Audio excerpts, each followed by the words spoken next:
Bismillahirrahmanirrahim. Assalamualaikum warahmatullahi wabarakatuh. Bagaimana kabar anak-anak semuanya? Insya Allah selalu dalam keadaan sehat walafiat, selalu dalam lindungan Allah Subhanahu wa Ta'ala.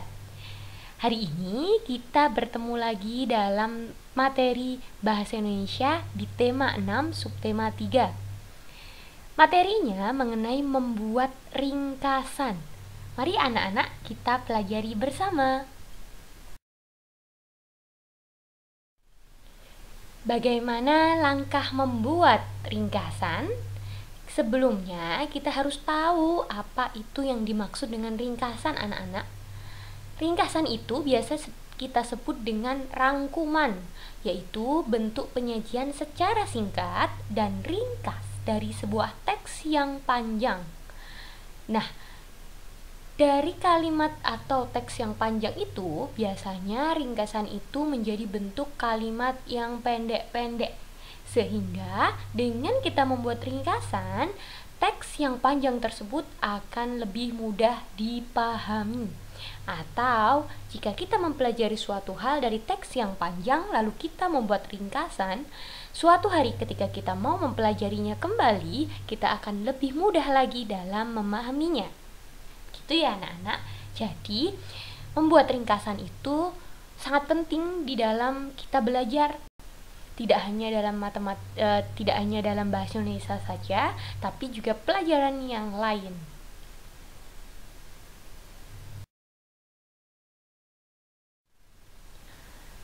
Lalu bagaimana langkah membuat ringkasan? Langkah membuat ringkasan yang pertama, teks yang panjang tersebut dibaca secara menyeluruh. Kita baca, kita pahami dengan seksama. Setelah dibaca secara menyeluruh, langkah kedua yaitu menentukan ide-ide pokok dari teks. Ide pokok yang telah kita temukan, kemudian di langkah ketiga yaitu menyusun ide pokok tersebut menjadi kalimat-kalimat pendek yang padu. Jadi dari kalimat-kalimat pendek itu kalimatnya saling berhubungan dan masih mendukung dari teks yang panjang tersebut.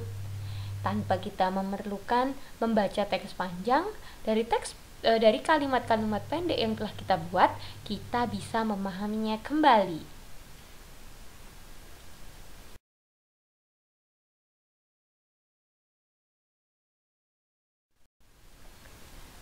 Bagaimana? Menarik bukan? Belajar tentang membuat ringkasan. Jika kalian sangat menyukai dalam membaca buku, baik itu buku pengetahuan ataupun buku cerita, teknik membuat ringkasan ini sangat perlu di dalam untuk kalian, karena nantinya kita bisa menceritakan apa yang telah kita baca kepada teman-teman kita dari yang kita ringkas. Dari yang kita ringkas, kita lebih mudah mengingat, kita lebih mudah memahaminya kembali. Itu yang dapat kita pelajari hari ini anak-anak. Semoga bermanfaat ya. Semangat terus dalam mencari ilmu. Kita akhiri pelajaran hari ini dengan membaca hamdalah. Alhamdulillahirabbil alamin. Jangan lupa tugas dari Bapak Ibu guru dikerjakan dengan ikhlas. Insya Allah akan menjadi ilmu yang bermanfaat dunia akhirat. Terima kasih banyak. Assalamualaikum warahmatullahi wabarakatuh.